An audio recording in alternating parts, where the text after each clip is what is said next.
오늘은 전반적인 큐렛에 대해서 좀 얘기를 나눠보고자 하는데 하루도 정말 큐렛 없이 지나가는 날은 없는 것 같습니다. 매일 치주환자를 무조건 봐야 되는 환경인데 하다 보면 이제 좀 많이 스트레스 받는 게 생각보다 큐렛의 날들이 빨리 무뎌져 가지고 그거를 좀 정확하게 다듬는 게 샤프닝 하는 게 굉장히 중요한데 생각보다 어렵더라고요. 그런 거에 대해서 좀 중점을 둬가지고 말씀을 나눠보고자 합니다. 나는 큐렛은 스탠다드 말고 거의 그레이시 큐렛을 쓰고 있는데 개인적으로는 오랫동안 써서 그런지 여러 가지 각도나 손에 익어가지고 좀 많이 편한 것 같아요. 그레이시로 하려면은 구치부 큐렛은 그러면 13, 14 두 개 다 있어야 돼요. 11, 12 다 있고 전치부 7, 8 그 치주 세트는 3개의 큐렛을 들고 하는데 우리 신원장은 어떻게 하고 있나요? 저는 구치부 할 때는 11, 12, 13, 14 두 개의 큐렛을 세트로 묶어서 하고요.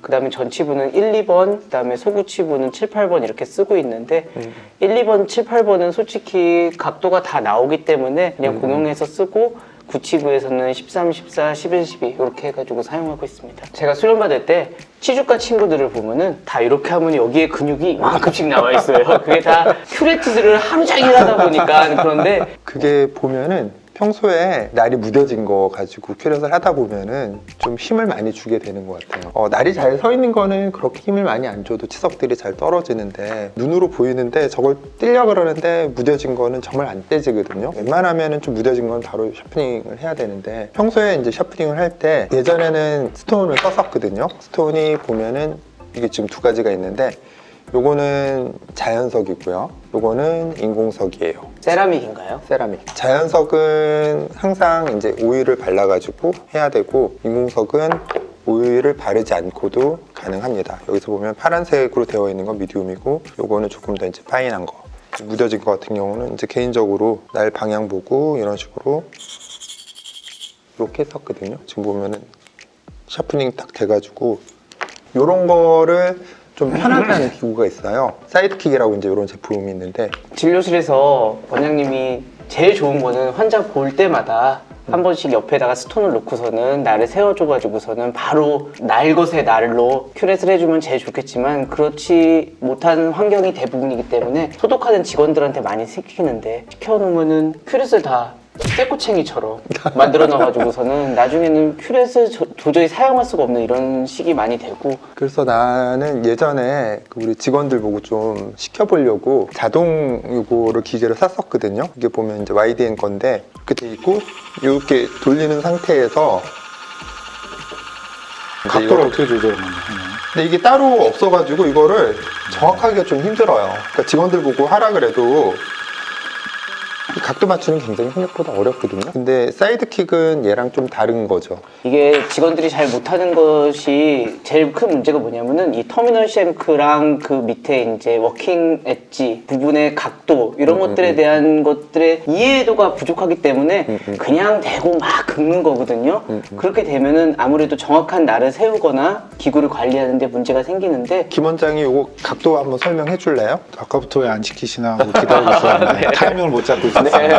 유니버셜하고 그레이시하고 두 개 차이를 잠깐 설명을 드리면 이 면에서 좌우가 동일하게 각도가 같이 나오는, 그러니까 90도로 90도. 네, 같이 나오는 게 이게 유니버셜이라고 할 수 있고요. 한쪽으로 이렇게 기울어져 가지고 각도가 70도가 나오는 이게 이제 그레이시 큐렛이라서 이걸 딱 보시면 곡면이니까 이런 곡선에 따라서 우리가 그 큐렛을 할 때 이걸 이렇게 돌려가면서 해야 될 것 같다는 그런 생각을 하는 게 일단 제일 첫 번째 실수라고 할 수 있습니다. 그래서 잘 보시면 이건 곡면인데 여기다 이렇게 딱 대는 순간 접촉면이 하나의 평면이 됩니다. 그래서 그냥 이렇게 대고 가만히만 있으면은 이게 평면으로 유지가 되는 건데 얘를 자꾸 이렇게 엉뚱하게 각도를 주려고 하다 보면 여기가 얇아진다거나 끝에만 좁아진다거나 이런 실수를 하는 거죠. 네, 그렇죠.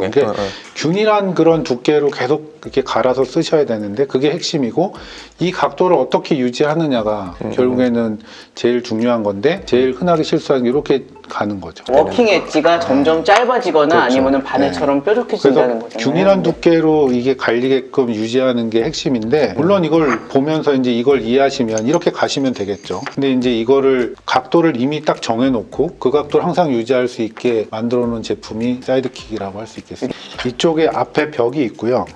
그 다음에 여기 경사진 이 투 포인트를 대는데 여기 이 큐렛의 바닥의 둥근 면을 이 앞벽에 대시고 대고, 각도를 요 각도에 맞춰가지고 그렇지, 네, 그렇죠. 이렇게 돼가지고 유지만 하고 있으면 이제 바닥면이 이게 움직이면서 이게 되는 거죠. 그거 어떻게 세게 안 눌러도 되나요? 아 이걸 세게 누르면 소리가 달라진다고 그렇게 하면 안 된다고 하시면 지금 이 소리가 변하지 않게 살짝 이렇게 대고만 있는 뭔가 이렇게 제가 누르면 소리가 바뀌잖아요. 느려지면 소리가 벅벅 긁히는 그런 소리가 나지 않게 유지하시면 되고 지금이 딱 좋은 소리인 것 같아요.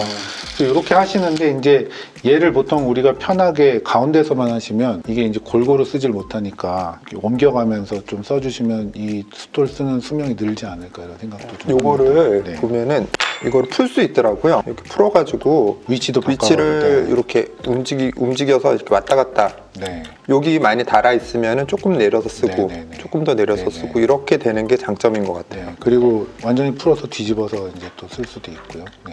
아까 말씀드린 것처럼 이쪽을 여기 썼다 저기 썼다 해서 한 면을 다 쓰시고요. 뒤집어서 이렇게 하면은 제가 봤을 때 일반적으로 큐렛 좀 하는데도 뭐 1, 2년 정도 이 숫돌 하나로 쓰는 데는 충분하게 이게 또 가능할 것 리필도 같고요. 되죠? 네네 따로 요 숫돌만도 판매하니까요. 얘는 위아래로 왔다 갔다 하면서 쓸 수 있으니까 이게 또 장점인 것 같네요. 그레이시 같아요. 큐렛이랑 네. 이런 거 봤을 때 한 방향으로 대고만 있어야 된다라는 생각을 못했는데 이제 뭐 뭔가 이렇게 둥그레 보이니까 그러니까요. 저도 당연히 이걸 돌려가면서 써야 될 거라고 생각했는데 네. 그렇게 하니까 더 엉망이 됐던 것 그러니까 같아요. 밑에가 좁아지는 거죠. 네. 그러니까 얘도 실제로는 그냥 대고 봐서 그냥 이렇게만 해도 된다는 얘기죠. 그쵸. 제일 중요한 거는 왔다 갔다가 힘든 것도 있지만 각도 잡는 게 제일 중요한 그치. 거거든요. 이런 왔다 갔다만 해주는 장치에 비해서 이거는 각도를 각도가 딱 딱 70도 잡히니까. 예, 맞춰가지고서는 갈아줄 수 있으니까 여러 장점이 있는 장치고 이렇게 하면은 우리 평소에 스트레스 받던 거를 정말 많이 덜어낼 수 있을 것 같습니다. 큐렛이 없이 하루를 보내는 건 정말 힘든데 꼭 필요한 제품이 아닌가. 제 생각에는 한 2주에 한 번 정도씩 큐렛들을 다 모아가지고 한 번씩 이 사이드킥으로 샤프닝을 해서 사용하면 충분하지 않을까 이런 생각이 드는데 뭐 2주는 조금 긴 것 같고. 아 일주일에 한 번씩? 아, 형 환자 많다는 거를 이런 식으로 또 자랑을 하시는데 저희는 2주에 한 번이라도 충분할 것 같습니다. 좋은 제품 가지고 소개를 또 해드렸던 것 같습니다. 이 제품 가지고 정말 큐렛의 고통, 샤프닝의 고통에서 해방되시길 바랍니다. 아마 이 방송이 나갈 때쯤에 사이드킥 정가로는 좀 부담스러우셨던 분들에게는 좀 좋은 혜택으로 찾아뵐 수 있지 않을까 생각이 듭니다. 그러면 이상 마치도록 하겠습니다. 감사합니다.